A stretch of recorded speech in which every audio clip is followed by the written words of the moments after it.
El tema de hoy se llama ¿Estás ahí?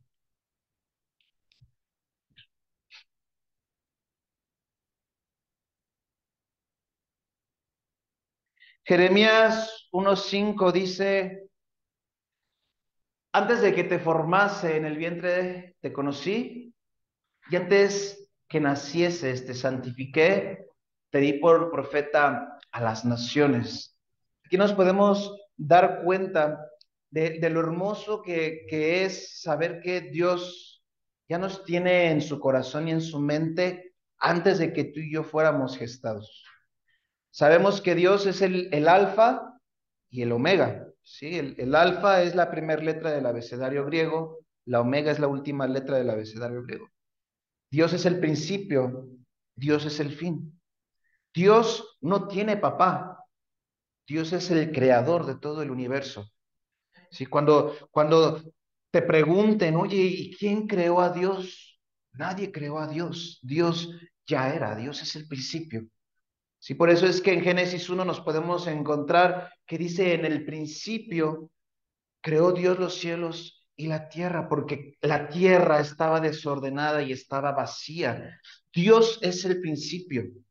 Y es por eso que dice la Biblia que Dios mide el universo con la palma de su mano. Dios es un soberano majestuoso que tiene el poder y la autoridad. Por lo tanto, iglesia, cuando te lleguen a preguntar quién creó a Dios, lo único que le tienes que decir, Dios, Dios es el Padre, Dios es el Alfa, el Omega, el principio y el fin. Él creó mi vida, Él creó la de mi familia, y si no fuera por Él, esto no existiría. Amén. Entonces, por lo tanto, iglesia, Él ya te tenía pensado en su corazón y en su mente antes de que tú fueras gestado. Hace más de 2000 años, hace más de 4000 años, Dios ya sabía que ibas a pisar esta tierra en el año 2023, en el año que tú naciste. Dios ya te tenía en mente, Dios ya tenía un plan para ti, Dios ya tiene un propósito para tu vida. Que muchas veces tú y yo seamos desobedientes, seamos carnales y queramos caminar donde queremos, que queramos hacer lo que se nos plazca la gana, no significa que no se está cumpliendo el propósito de Dios. Al final, el propósito de Dios es uno, y es uno para tu vida, y es uno para tu vida, y es uno para mi vida. El final Él lo conoce. Él sabía que yo iba a nacer un 18 de junio. Él sabía que tú ibas a nacer un 7 de diciembre. Él sabía el momento en el que tú ibas a dar tu primer respiro. Y Él sabe el último día de nuestro último respiro aquí en la tierra. ¿Por qué? Porque Él lo conoce todo. Él es soberano, Él es Dios. Y es ahí a donde yo quiero indagar en este momento con esta predicación. ¿Sí?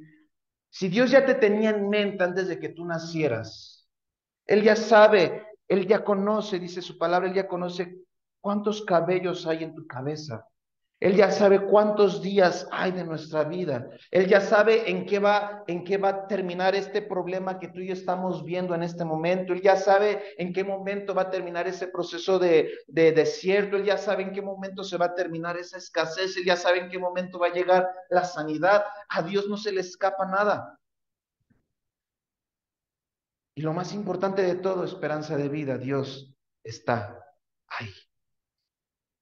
Porque pudiera parecer que caminamos solos, pudiera parecer, no que, porque en algunos casos nuestros padres nos llegaron a decir, es que te nos colaste, es que no eres un hijo a lo mejor programado, es que eres el pilón, es que eres el producto de una calentura, ¿no? Y así nos podrían decir muchos comentarios de cómo venimos a esta tierra.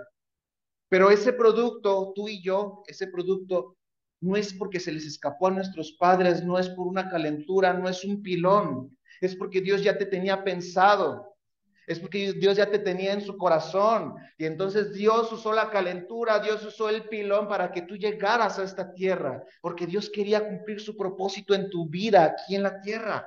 Amén. Entonces, iglesia, Dios ha estado en todo momento, hasta el momento de tu gestación. A pesar de que fuiste gestado en pecado, Dios te vino a santificar a través de la sangre de Jesucristo. Dios vino a romper las maldiciones de tus ancestros, de tus antepasados sobre tu vida y tus generaciones venideras. Amén. Por lo tanto, iglesia, Dios ya tenía un propósito sobre cada etapa de tu vida. No hay etapa de tu vida que no esté en el planograma y en la línea de tiempo de Dios. Éxodo 13 dice, y Jehová iba delante de ellos de día en una columna de nube para guiarlos por el camino, y de noche en una columna de fuego para alumbrarles, a fin de que anduviesen de día y de noche. Nunca se apartó de delante del pueblo la columna de nube de día, ni de noche la columna de fuego. Aquí nos podemos dar cuenta cómo Dios siempre ha estado presente, aún en el pasado con el pueblo de Israel. Dios estuvo con ellos, a pesar de que eran tercos, a pesar de que eran malagradecidos, a pesar de que eran de dura cerviz, como lo redacta Éxodo. Dios estuvo con ellos a través de su presencia. Dios no permitió que sus ropas se desgastaran. Dios no permitió que padecieran de hambre. Dios les dio todo lo que ellos necesitaban. Aún de esa peña pudo lograr sacar agua para poderles dar de tomar a ese pueblo. Si eso hizo con el pueblo que era de dura cerviz, ¿qué no puede hacer contigo y con mi vida? Que no somos tan de dura cerviz, ¿no? Está un poquito durita, pero no tanto. Pero si lo pudo hacer con el pueblo de Israel, ¿qué no puede hacer con tu vida y con mi vida? Dios está ahí. Lo que pasa es que nuestros ojos están puestos en otras cosas. Lo que pasa es que nuestro corazón está vanagloriado y afanoso. Lo que pasa es que nuestra mente está preocupada, nuestra mente está buscando soluciones ante las circunstancias. Y es por eso que no logramos discernir la presencia de Dios que está con nosotros. En algún momento, hace unos domingos, nuestro hermano Fernando nos predicaba acerca del lugar santísimo, donde únicamente los sumos sacerdotes podían entrar y buscar la presencia de Dios, que Dios les pudiera hablar para pasarle su mensaje al pueblo. Pero cuando Jesucristo muere en la cruz y se rasga ese velo, en ese momento la presencia de Dios habita en nosotros. Y entonces ya no necesitamos ir hasta un lugar santísimo, ya no necesitamos hacer un sacrificio para poder buscar la presencia de Dios. Porque dice la palabra que el cuerpo, que nuestro cuerpo en el que tú habitamos, tú y yo habitamos, es el templo del Espíritu. Por lo tanto, iglesia, tú y yo debemos de entender que siempre va la presencia de Dios con nosotros. Y dice Primera de Corintios, donde está la presencia de Dios, ahí hay libertad. Donde está la presencia de Dios, ahí está su poder, ahí está su gloria.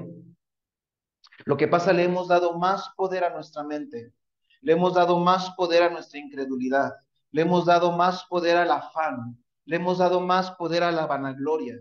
Y eso ha impedido que nosotros podamos sentir su presencia. Eso ha ocasionado que tú y yo, no, cuando estemos en necesidad y en desierto, estemos más preocupados por la solución que ir a la presencia de Dios y decir, Señor, manifiesta tu gloria. El domingo pasado hablamos acerca de 3 oraciones. ¿Alguien las puede recordar? ¿Cuál era la primera? Hablábamos acerca de Moisés. Les ayudo tantito. Fueron 3 peticiones que hizo Moisés. 3 oraciones que Dios le da respuesta a las 3 oraciones.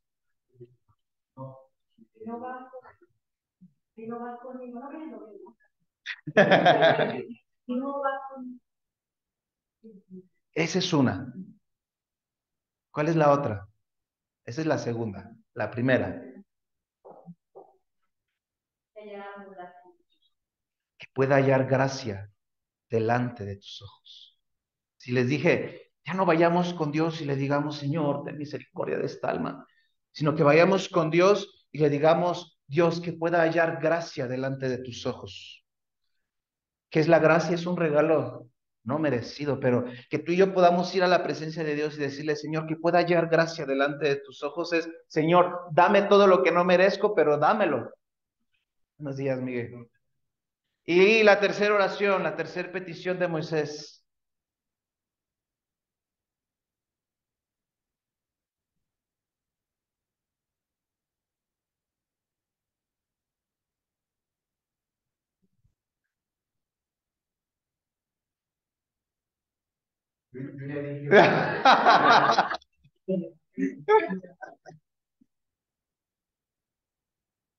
Que se manifieste tu gloria delante de mi rostro.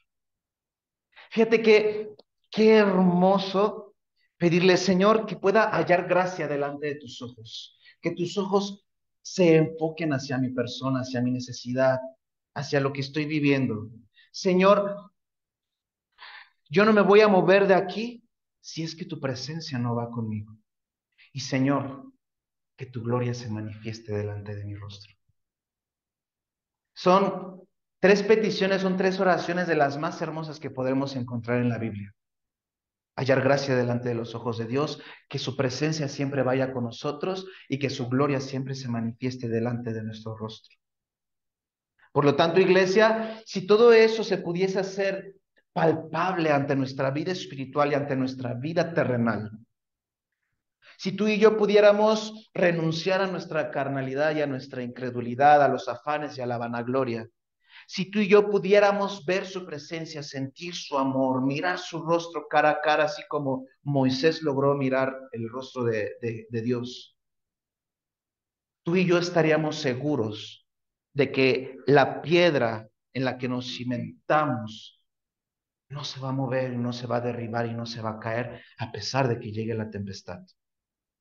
Mateo hace el libro de Mateo, el Evangelio de Mateo hace la comparativa de las dos casas, no la casa que está cimentada sobre la arena y la casa que está cimentada sobre la roca. Dice que ambas casas pasaron por tempestad, las dos. Pero sin embargo, a pesar de que las dos pasaron por tempestad, solamente permaneció la que estaba cimentada sobre la roca. Eso quiere decir que estando con Cristo o estando sin Cristo, vamos a pasar tempestad. No pienses que porque ya te alejaste de Dios significa que el diablo te va a dejar de atacar. No pienses que porque ya te vas a alejar del cristianismo ya vas a dejar de pasar por pruebas. No, la prueba, el desierto va a estar. Pero la única diferencia es que si te quedas con Cristo vas a permanecer de pie. Porque en el mundo tendremos aflicción, pero confiamos, porque Dios ya venció al mundo. Por lo tanto, iglesia, esta parte es importante que tú y yo la podamos entender, que Dios está ahí con nosotros. Dios está con nosotros aquí en este momento. Aquí está su presencia. ¿Por qué no vamos y corremos a su presencia? ¿Por qué no lo abrazamos? ¿Por qué no le decimos, Señor, habla que tu siervo oye? Señor, habla. ¿A qué le tenemos miedo? ¿A qué le tenemos miedo, iglesia? ¿Tienes miedo a que Dios hable y te diga qué es lo que tienes que hacer? ¿Tienes miedo a que el Señor te exhorte y te diga lo que tienes que corregir? ¿Tienes miedo a que el Señor hable y te muestre en qué va a parar tu vida? En algo bueno, que esos son los planes del Señor. Amén. ¿Qué dice Salmos 16:2? Dice, oh alma mía, dijiste a Jehová, tú eres mi Señor, no hay para mí bien fuera de ti. Solamente está el bienestar cerca de Dios. No hay bien para nosotros fuera de Dios, iglesia. Escúchame, esperanza de vida. Y esto va para los que no están en este momento y los que se alejaron del cristianismo, para aquellos amigos y familiares que se alejaron del cristianismo. Por más que tú y yo corramos de la presencia de Dios, no vamos a lograr escapar. Por más que nos alejemos, por más que pequemos, siempre va a haber la voz del Espíritu Santo que nos va a estar redarguyendo y que no nos va a dejar vivir nuestra vida como nosotros queramos. Tú que ya perteneces a esta familia espiritual, tú que ya has conocido de Cristo porque esperanza de vida ya te lo ha presentado, te tengo que decir que tu vida terrenal jamás va a ser la misma. No pecarás de la misma manera, no podrás pecar deliberadamente y tranquilamente, porque la voz del Espíritu estará ahí redarguyéndote y exhortándote para que no lo vuelvas a hacer. Tu vida no será la misma.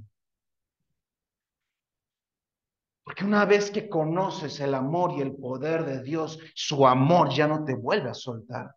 y podrás llevar tu vida, tu libre albedrío como tú quieras, pero al final el Señor vendrá a la puerta de tu corazón, tocará y te dirá, vuelve, hijo pródigo, vuelve a casa porque te estoy esperando, deja de ensuciarte en el cochinero de los marranos, deja de estar mendigando hambre, deja de estar mendigando porquerías y regresa a casa, que aquí yo tengo toda la bendición que tú estás buscando.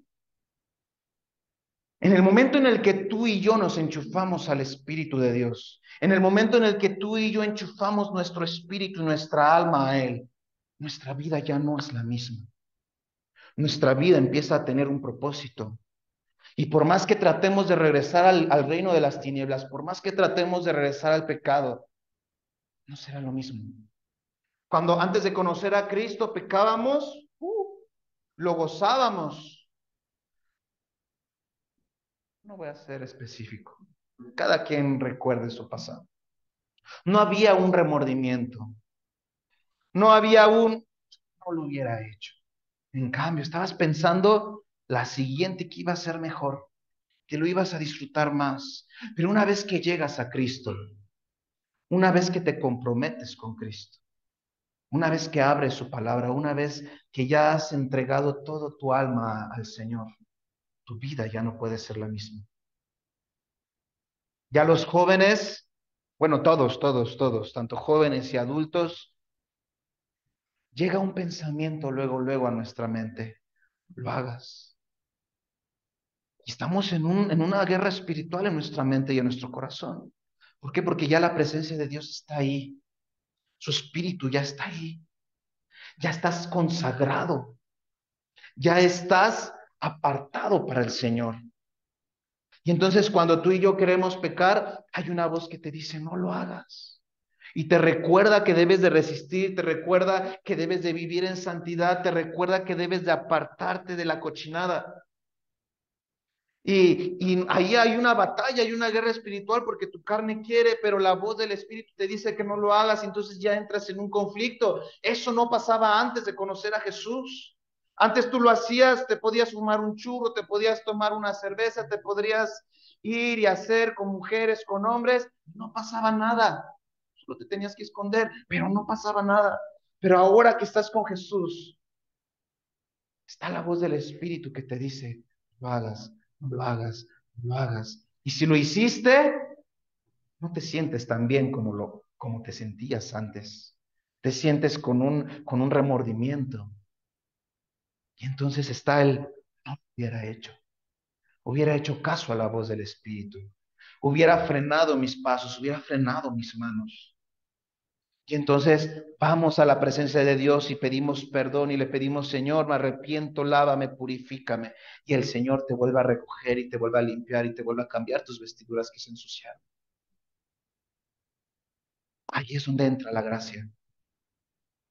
Pero iglesia, por más que huyas, por más que corras, no puedes escapar de su presencia, porque Él ya está ahí. Él ya habita en ti. No puedes huir. No puedes huir y no puedes llegar con ningún abogado y decir, quiero divorciarme de Cristo. No puedes venir, no puedes decir, quiero romper toda acta de matrimonio con Cristo. No puedes hacer eso. Ya la sangre de Cristo ya pactó contigo, ya la sangre de Cristo está presente en tu vida. Solo hay una forma, te lo voy a decir. Y dije, ya me la voy a librar. No te la voy a decir. Si conoces la Biblia, ya la sabes. Si no la conoces, léela y vas a saber. Jeremías 29:11 dice, porque yo sé los pensamientos que tengo acerca de vosotros, dice Jehová, tengo pensamientos de paz y no de mal, para darte el fin que tú esperas. Entonces me invocarás y vendréis y oraréis a mí y yo te oiré y me buscarás y me hallarás, porque me buscarás de todo corazón. Aquí nos podemos dar cuenta que ahí se manifiesta cuando tú y yo lo buscamos. Y eso, Jeremías, podemos saber que es un profeta mayor. Dice, yo sé los pensamientos que tengo para ti. Yo sé que son buenos. Que obviamente las malas decisiones que tú y yo tomamos, porque porque hemos decidido no escuchar su voz, Pues hemos tropezado, hemos caído. Hay consecuencias ante nuestras malas decisiones. Pero a pesar de ello, el bien que el Señor tiene para nosotros se va a cumplir. Al final del camino es un camino de bienestar, es una meta de bienestar, es un objetivo de bienestar para ti y para mí. Que obviamente en el inter tú sabrás cómo vivir. La Biblia, siempre he dicho, es un instructivo de vida, el cual te permite tomar buenas decisiones, el cual te permite encaminarte por un camino de bien. Si tú a ese instructivo te saltas un paso y decides vivir como tú quieras, o decides hacer un receso espiritual, obviamente te vas a tropezar, vas a rasparte, van a venir consecuencias a tu vida, pero al final el objetivo principal del Señor se va a cumplir en tu vida y en mi vida. Al final, en el último aliento de nuestro respiro, va a venir esa gracia y esa misericordia y va a venir un arrepentimiento a nuestro corazón para que el Señor pueda tomar nuestra alma y podamos ser salvos. El fin que el Señor tiene para tu vida y para mi vida es bueno, pero en el inter tú decides qué tan bueno va a ser. En el inter, de entre el principio y el fin, tú y yo somos responsables de qué tan bien queremos vivir, de qué tan en paz queremos vivir, de qué tan bendecidos queremos vivir. Y no estoy hablando de una bendición material o económica, estoy hablando de una bendición espiritual. Tú decides el inter, cómo lo quieres vivir. Respondió Jesús y le dijo, el que me ama, mi palabra guardará, mi Padre le amará y vendremos a él y haremos morada con él. ¿Cuántos quieren hacer morada con el Padre? ¿Te imaginas que tú puedas abrir la puerta de tu casa, que el Padre pueda hacerse físico delante de nuestros ojos, que tú puedas decirle, amado Dios, pasa a mi casa, a tu casa? ¿Te imaginas que Dios en el momento en el que tú le permitas este acceso, el Señor diga, esto no me gusta, y lo quita, lo cambia por algo más bonito, por algo de mejor calidad? ¿Sabes qué? Esto no me agrada, va para afuera. Eso es lo que Dios hace cuando tú y yo le abrimos su corazón, nuestro corazón. Eso es lo que el Padre hace cuando tú y yo reconocemos a Jesucristo en nuestra vida. Él empieza a poner orden. Es por eso que yo el domingo pasado les decía, es importante que si tú y yo estamos viniendo a la iglesia, no solamente escuchemos el sermón del monte, no solamente escuchemos la predicación del domingo, sino que lo que escuchamos lo podamos poner en práctica. Si estamos hablando de cuestiones espirituales, de lo que es el pecado, entonces en esta semana yo me enfoco a lo que se predicó el domingo y me esfuerzo por cambiar, por ir a la presencia de Dios y corregirlo. Pero ¿de qué sirve escuchar una predicación muy buena si no le voy a hacer caso? ¿De qué sirve yo pararme un domingo y decir, la predicación estuvo muy buena? No se trata de qué tan buena esté la predicación, se trata de qué tanto quieras obedecer la palabra de Dios. Todo lo que se predica en Esperanza de Vida tiene un fundamento bíblico. Y todo lo que se predica, obviamente, tiene el propósito de que tu vida sea transformada. Por eso la iglesia se llama Esperanza de Vida. Porque sí hay una esperanza, porque sí hay vida después de la muerte, porque sí hay vida en la estancia aquí en la tierra. Por eso somos esperanza de vida, porque sí hay esperanza. Pero ¿de qué sirve que se predique de esperanza, se predique de vida, si así como nos va a entrar, nos va a salir? No sirve de nada. Aunque se ponga aquí el mejor predicador, aunque se ponga aquí quien tú quieras, si tú no tienes esta disposición de cambiar, si tú no tienes esta disposición de obedecer la palabra de Dios, no sirve de nada el tiempo que le inviertas a la iglesia.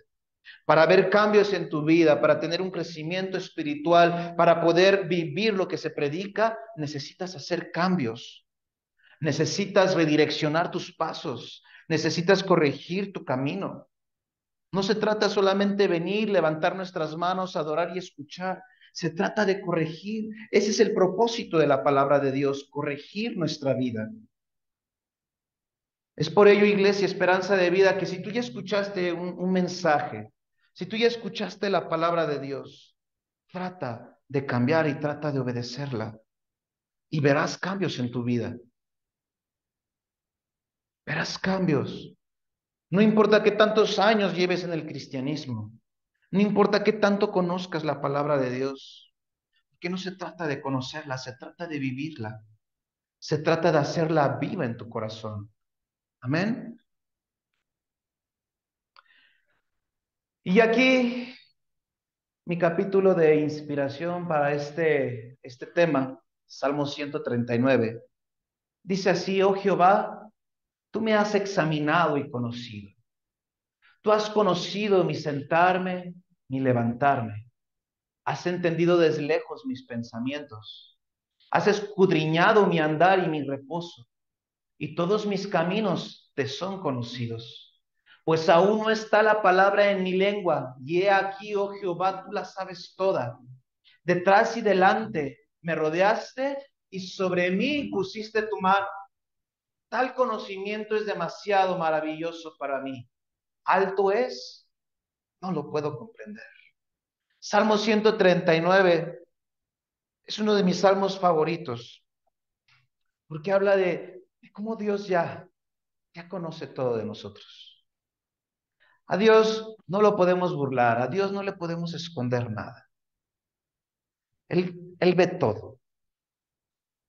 Él puede ver que nuestras palabras dicen una cosa y que nuestro corazón es totalmente otra.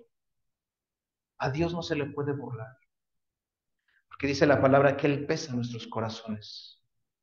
Por lo tanto, esperanza de vida en estos 5 o 6 versículos que te leí de Salmo 139, te puedes dar cuenta que el Señor ya conoce todo de ti, todo.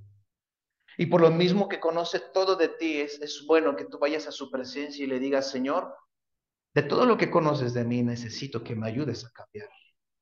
Necesito que me ayudes a redireccionar mis pasos, porque ahí el mismo salmista dice: yo no tengo todavía las palabras en mi boca, pero tú ya sabes lo que yo voy a decir, tú ya sabes cuál es mi necesidad. Qué hermoso saber que ya hay alguien que entiende lo que hay en nuestra boca y en nuestro corazón. Mujeres, hay alguien que las puede entender al fin. Y ese es Dios, porque Dios entiende todo. Si Dios entiende todo, entonces, ¿por qué cerramos nuestra boca delante de Dios? Abre tu boca, abre tu boca, esperanza de vida. Cuando hables con Dios, no ores en tu mente, en tu corazón nada más. Es importante hablar con palabras audibles, que sean audibles tus palabras. Es por eso que es bueno apartarnos de nuestra familia, apartarnos en un cuarto a solas y hablar con Dios, platicar con Dios. No necesitas gritarlo, basta con que lo susurres, pero tus palabras tienen que ser oídas. ¿Qué sigue diciendo Salmo 139? Dice: ¿a dónde me iré de tu espíritu? ¿A dónde huiré de tu presencia? Si subiera a los cielos, ahí estás tú. Y si en el Seol hiciere mi estrado, he aquí, allí estás tú. Esperanza de vida. A donde quiera que vayas, ahí está Él. A donde quiera que tú pises, ahí está Él. Y si no has entendido y no has comprendido lo hermoso y lo glorioso que es que la presencia de Dios te acompañe, estamos totalmente perdidos. Si no has comprendido lo que es que la presencia de Dios esté allí a donde quiera que tú vayas, es tiempo de que dobles tus rodillas y le digas: Señor, quiero conocerte, porque entonces no lo has conocido. Cuando tú y yo comprendamos lo que es que la presencia de Dios está con nosotros, entonces nuestra vida espiritual y nuestra vida cristiana predicará de diferente manera, porque la forma en la que tú y yo viviríamos sería diferente. porque la manera en la que tú y yo caminaríamos sería con confianza, sería con seguridad, porque sabemos que hay un todopoderoso que está a nuestro lado. Hay varios testimonios, eso los pueden investigar en internet, en YouTube, de personas que han querido ser violadas, personas que han querido ser asaltadas, y al momento de llegar a una conclusión, siempre se dice que hay una persona que los acompañaba y que por eso no se decidieron acercar.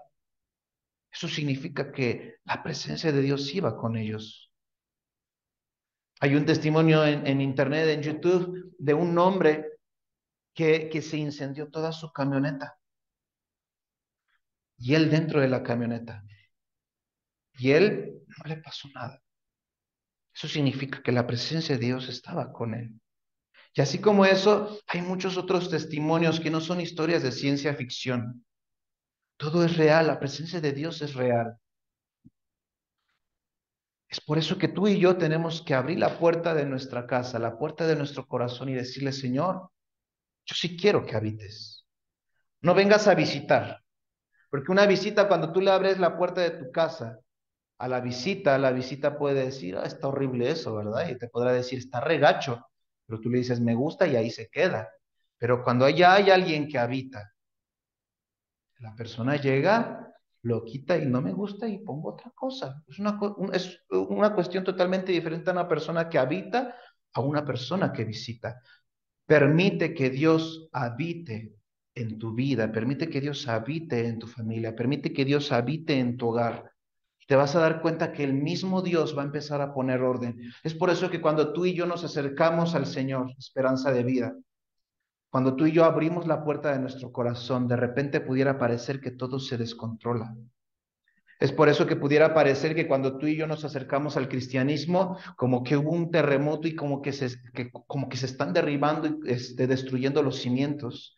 Pudiera parecer que no nos convino acercarnos al cristianismo. Nuestras amistades se empiezan a alejar, nuestras finanzas empiezan a decaer, nuestra salud empieza a empeorar, pero no es porque el Señor esté poniendo desorden, es porque el Señor está poniendo orden donde había desorden. Y cuando el Señor tiene que limpiar, el Señor tiene que quitar lo que no sirve. Si el Señor vio que había una barra que no era de bendición en tu hogar, el Señor la derriba y obviamente tiene que sacar un mazo, tiene que sacar su cincel, tiene que traer maquinaria pesada y obviamente todo eso causa conflicto, entra el polvo, no te dejan dormir porque hay mucho ruido en la casa y obviamente el Señor está poniendo orden. Pero no es porque el Señor se está rebelando contra ti y está trayendo castigo a tu vida en el momento en el que decidiste acercarte, sino es porque el Señor ya está poniendo orden donde había desorden.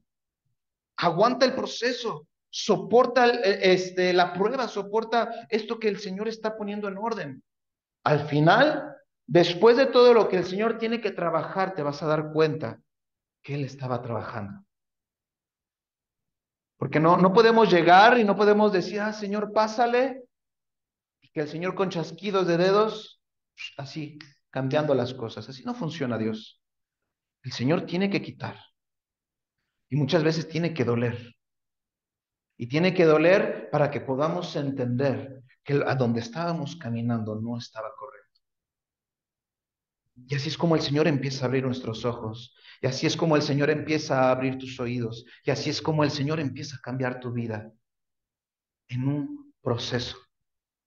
En el principio, Dios creó los cielos y la tierra estaba desordenada, estaba vacía, y en un día decidió hacer los cielos, en otro día decidió hacer los mares, en otro día decidió hacer toda especie terrestre, las especies de los cielos, otro día las especies de los mares, en otro decidió crear al hombre, y al séptimo día dijo, es tiempo de descansar. Dios es un Dios de proceso. Dios pone orden al desorden.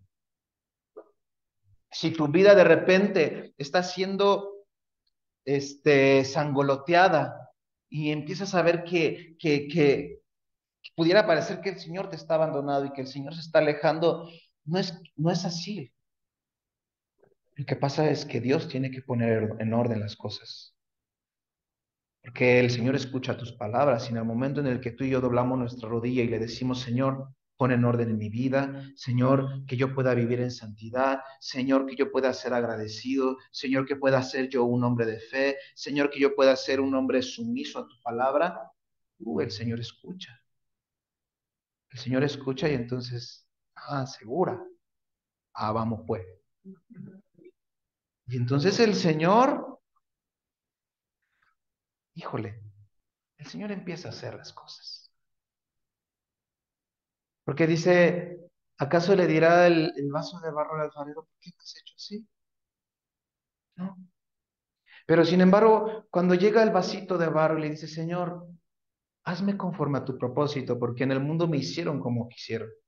En el mundo me pusieron 4 orejas, ni siquiera sé para qué las 4 orejas, pero hazme conforme a tu propósito. Entonces el Señor dice, ¿segura? No, sí, yo creo en ti. Bueno, el Señor tiene que romper el vasito de barro. Y ese proceso duele.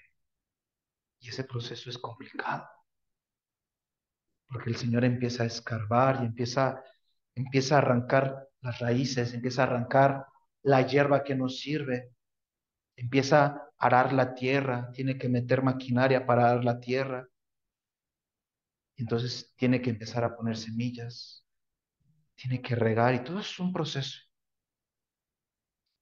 Pero tú y yo no quisiéramos vivir ese proceso. Tú y yo quisiéramos saltarnos ese proceso. Tú y yo quisiéramos estar desde la tierra de Egipto, que el Señor diga, en la tierra de Canaán es toda tuya, Moisés.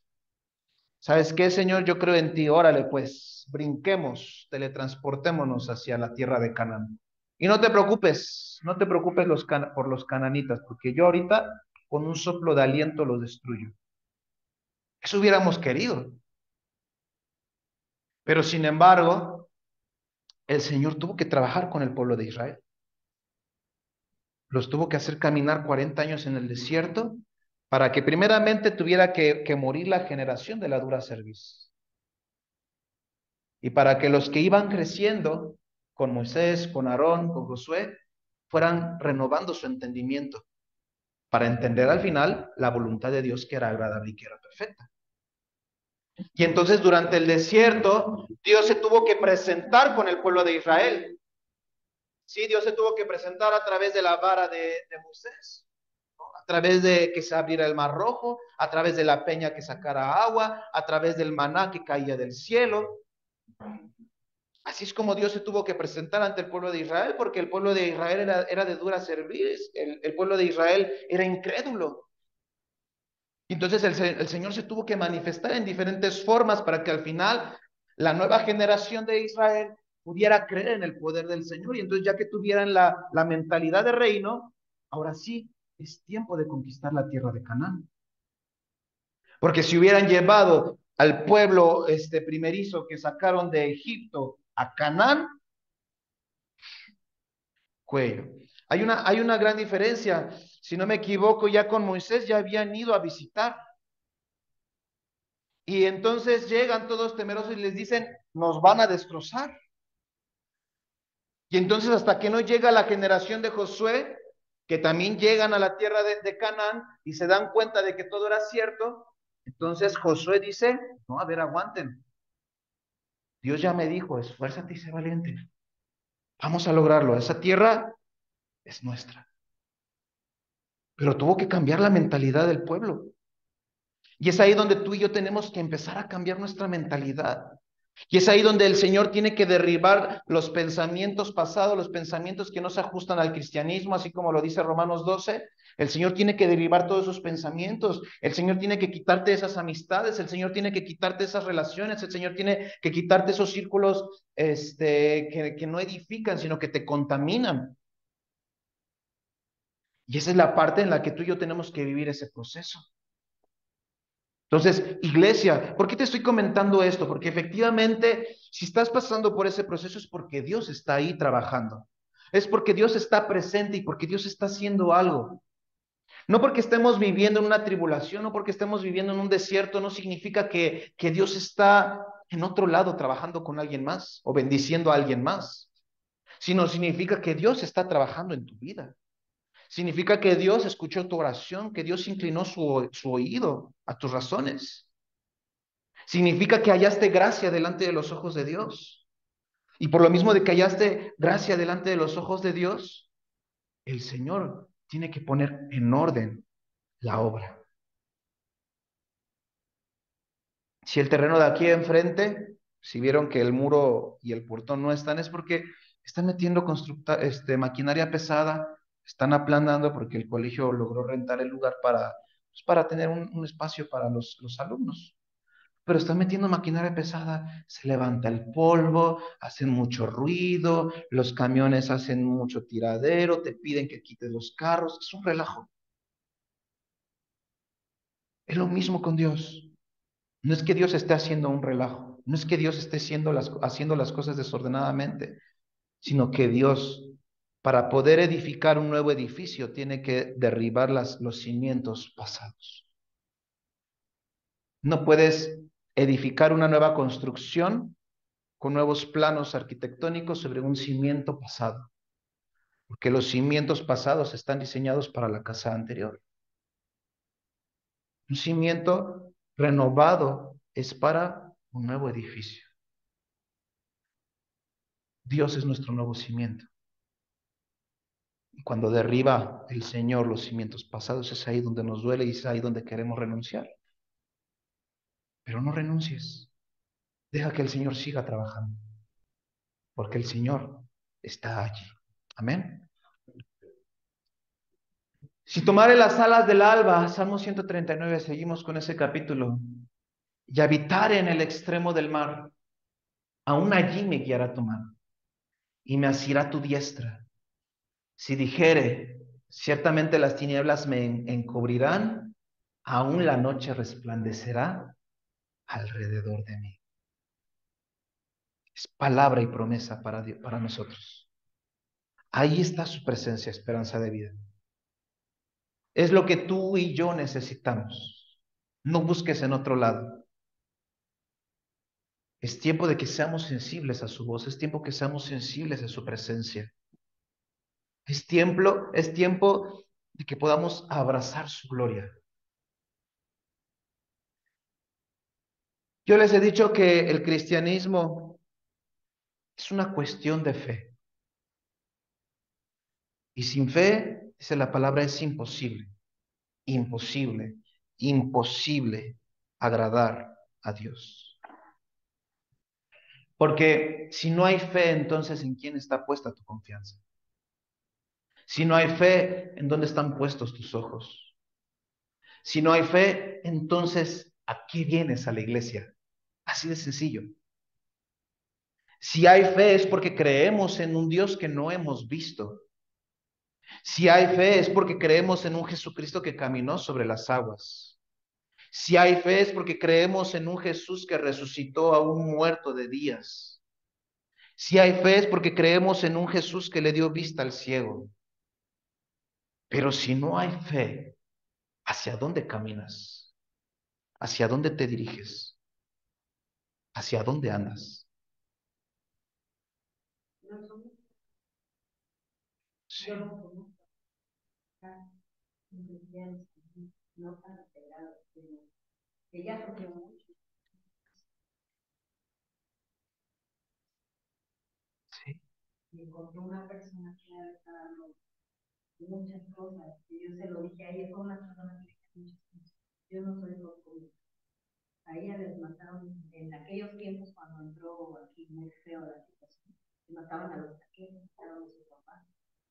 Sí, sí, sí, es una persona de la tercera edad, ¿no? Ahorita.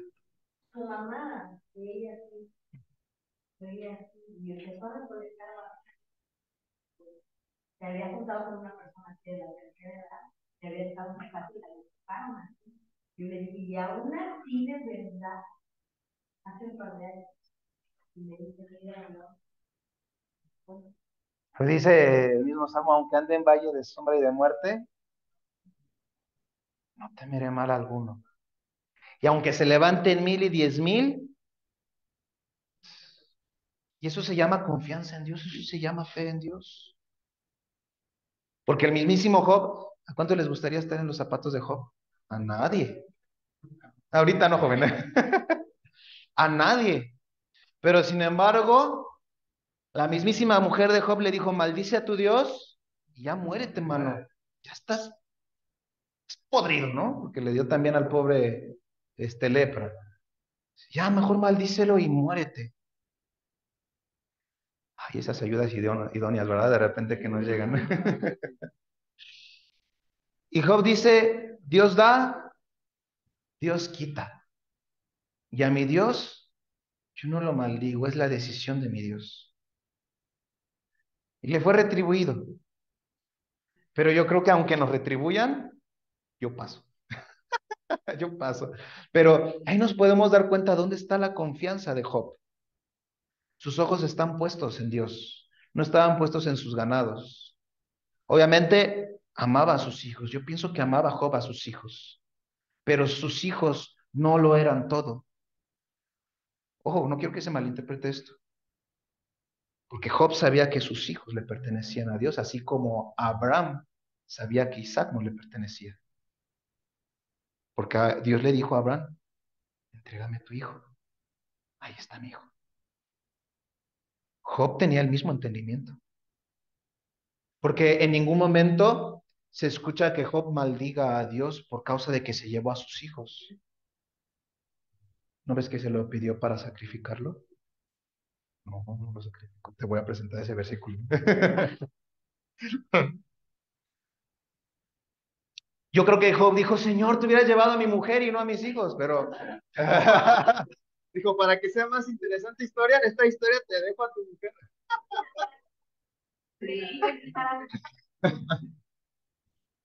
Pero Dios Dios siempre tiene mucha gracia para cada historia. Y, y realmente ahí es donde te das cuenta que Job tenía un entendimiento en su mente y en su corazón. Dios me lo quitó todo, pero le pertenecía. Iglesia Esperanza de Vida, todo lo que está a tu alcance, nada es tuyo, ni la propia vida es tuya. Porque en el momento, así como el hombre que encontraron en Avenida Boulevard Pagnagua del taxista viejito que murió de un paro cardíaco, cuando Dios dice es aquí, es aquí. Cuando Dios dice a través de un terremoto me lleva a varios, a través de un terremoto se lleva a varios. ¿Limpieza? ¿Una depuración? ¿Estás queriendo decir?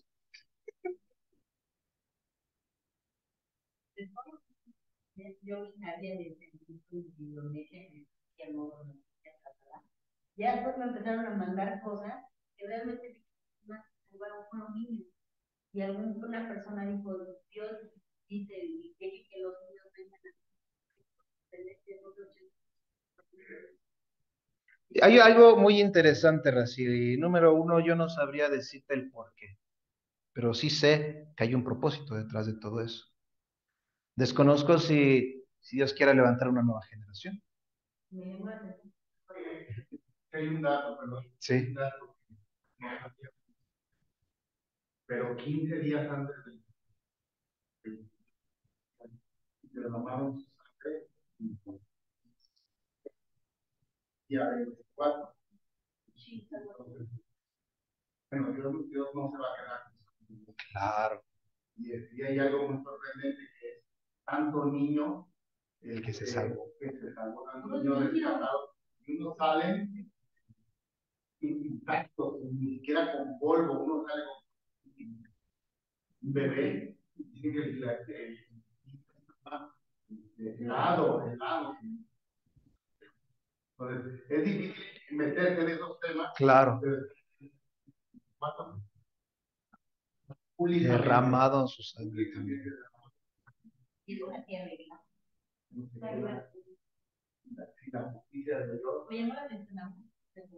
Sí, y son temas delicados porque ahí viene el Greenpeace, no, no, ¿cómo se te ocurre hablar de la Biblia que Dios está condenando? No, pues, espera. O sea, realmente nosotros somos los que decidimos apartar a Dios y somos los que permitimos entrar al reino de las tinieblas. La maldad existe, claro que existe, pero la maldad existe porque nosotros lo hemos permitido. Sí. Porque si nosotros nos pusiéramos en el plan de decir, no, yo voy a obedecer y voy a hacer luz, así como como el Padre lo comenta, no existiría la maldad. Pero siempre hay un porqué. A Dios no se le escapa nada tampoco. Porque Dios es un Dios justo, es un Dios celoso y es un Padre también.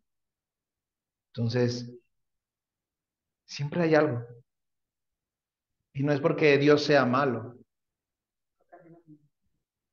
¿Cuántas veces Dios quiso destruir la tierra? Esperanza de vida, bíblicamente.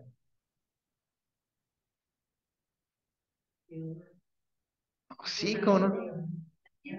Bueno, la tierra no, la humanidad. La humanidad. Bueno, el diluvio sí. Ahí ese fue el primerito. ¿El diluvio fue en todo el mundo? Sí, claro. Fue en todo el mundo. Ese fue el primero. Y después Dios hizo un pacto con Noé. Le dice, ahí está mi prueba. Ya no volveré a hacer semejante barbaridad. Pero aún así, Dios nos encontramos con Sodoma y Gomorra. A eso sí los tuvo que calcinar. Ni huella quedó. ¿No? Y cuidadito, dice, cuidadito de aquel que mira atrás. Y las mujeres siempre bien curiosas, ¿verdad? Y volvemos a las mujeres.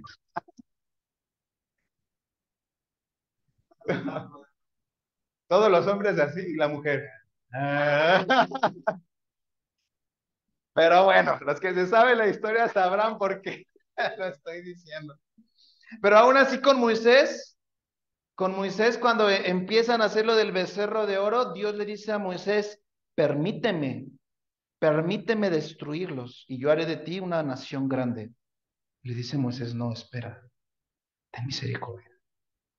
Le dice, está bien, haz porque tú me lo pediste. Palabras más, palabras menos, se lo estoy parafraseando, ¿eh? Porque Dios no es tan mexicano como yo. Y, y entonces Dios les da la oportunidad. ¿Qué pasa con Jonás? Ve a Nínive, diles, háblales, porque si no, hay una advertencia, porque si no, los tendré que destruir. Jonás dijo, pues yo me salvo y que los destruya el Señor.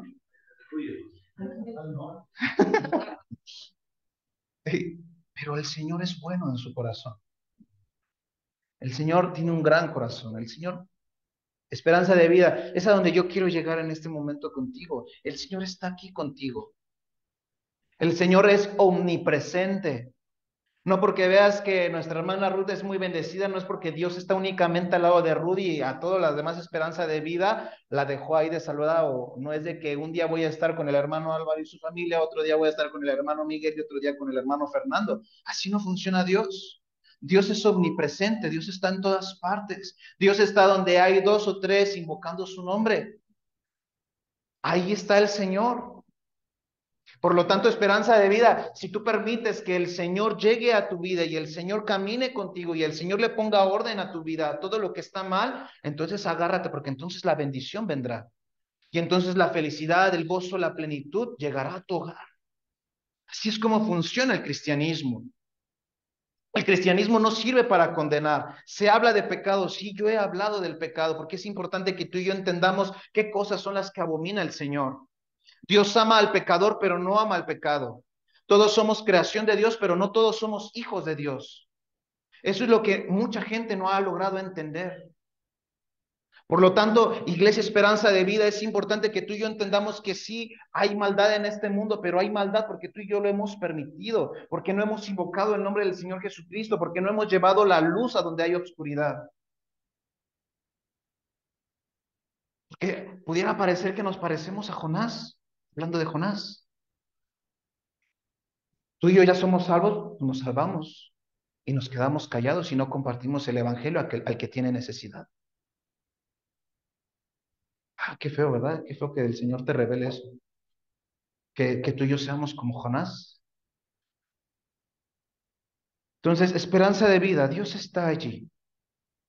Si estás pasando por un momento difícil, lo único que tienes que hacer es cerrar tus ojos y platicar con el que está a tu lado, que es el Dios Todopoderoso. Si estás pasando por una enfermedad, Solo cierra tus ojos y dile, Señor, este diagnóstico te pertenece a ti. ¿Y por qué le pertenece a Él? Porque Él sabrá lo que hará. Porque Dios puede sanar. Amén. Pero cuando es el propósito de Dios y Dios dice no, es no. Dios da, Dios quita. Y Dios siempre tiene un propósito. Pero no porque Dios no sane, no significa que Dios no esté ahí. Sin embargo, Dios estará ahí para fortalecerte y para darte lo que necesitas. Pero esa es nuestra confianza, en que el Dios tome nuestra vida y guíe nuestros pasos. Porque es muy bonito predicar a Dios te va a sanar. Pero ¿qué pasa cuando no llega la sanidad? Es muy bonito decir, Dios te va a prosperar, pero ¿qué pasa cuando no llega la prosperidad? Es muy bonito decir, toda tu familia llegará a los pies de Cristo. Pero ¿qué pasa cuando no llega toda la familia a los pies de Cristo y tus ojos no lo ven? ¿Cuántos abuelitos y cuántas abuelitas no lograron ver a sus nietos convertidos o a sus propios hijos convertidos al cristianismo? Y hasta que no fallecen, empiezas a ver que todo se empieza a acomodar. ¿No? Benjamín es uno de esos casos. ¿Se acuerdan de Benjamín? Sí. Él no está pudiendo venir porque le cambiaron su horario laboral.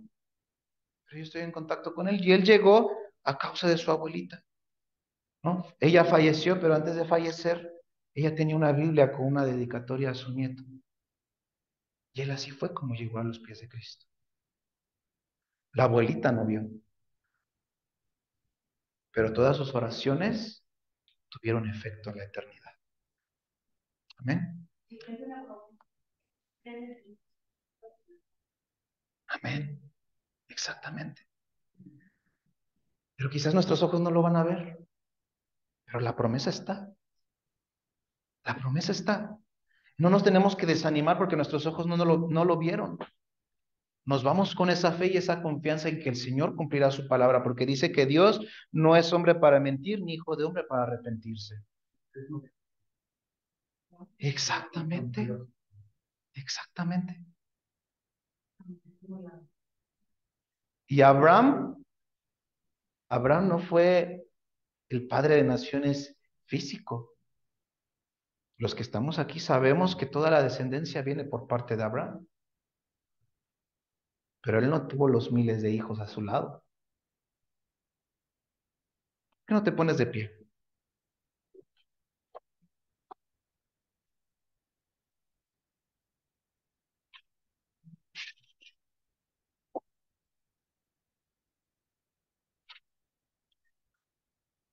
¿Por qué no cierras tus ojos y le dices, Señor,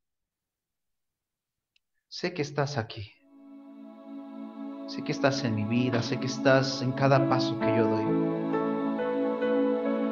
Te pido perdón porque en medio del desierto, en medio de la dificultad, mis ojos y mi corazón han estado puestos en el problema. Y no te miré, no te escuché. Perdona si he sido un hombre incrédulo. Perdona si he sido una mujer que me ha costado creer. Señor, yo quiero verte. Señor, yo quiero escucharte. Señor, yo quiero sentirte. Si tu presencia no va conmigo, no nos muevas, Señor. Queremos ir donde tú estás. Y únicamente queremos caminar si tú vas ahí con nosotros. Señor Jesucristo, esta hermosa palabra que se nos ha sido revelada, Señor, que quede grabada en nuestro corazón. De tal forma, Señor, que tengamos el entendimiento que a pesar del lugar en donde nos encontremos, de la dificultad, de la enfermedad, de la soledad, de la prueba financiera, sabemos, Señor, que tú estás ahí. Sabemos, Padre, que tú tienes el control de nuestra vida. Sabemos que tienes el control de nuestra familia. Sabemos que tienes el control de nuestra salud. Sabemos que tienes el control de nuestras finanzas. Es por eso, Señor, que hoy queremos decirte en esta tarde, confiamos en ti. Confiamos en ti, creemos en ti. Y Señor, queremos decirte la oración, Señor, del domingo pasado. Que podamos hallar gracia delante de Dios. Que Padre, que tu presencia vaya con nosotros a todas partes. Y Señor Jesucristo, que podamos ver tu gloria en el nombre de Jesús. Tómate un tiempo para platicar con Dios. No dejes que alguien dirija tu oración. Deja que sean únicamente tus palabras las que cautiven